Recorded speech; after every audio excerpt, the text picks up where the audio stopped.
Everyone, welcome back to my mini blog.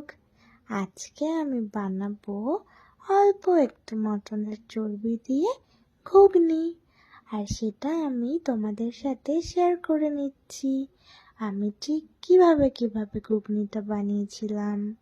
তো এখানে আমার সব কিছু মোটামুটি রেডি।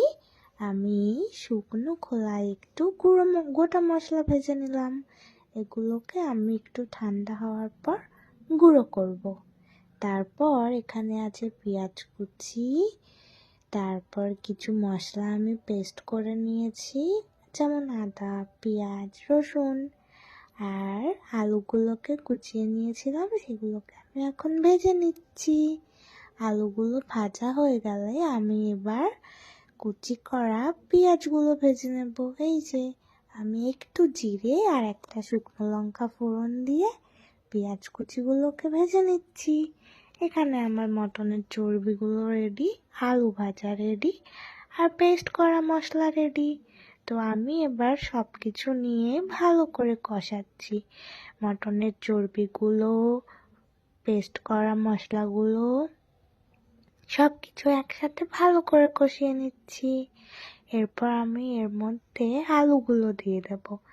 আলুগুলো দিয়ে ভালো করে কষানো হয়ে গেলে তারপর আমি এর মধ্যে মটরগুলো দিয়ে দিয়েছিলাম।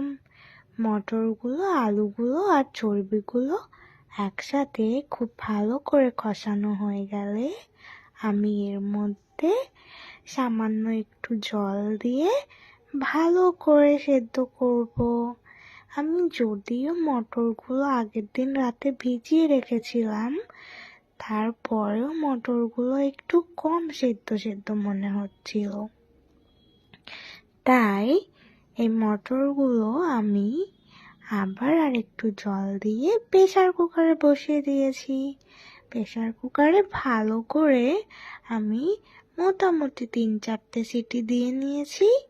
তারপরে আমার মটন ঘুগনিটা একেবারে রেডি হয়ে গেছে।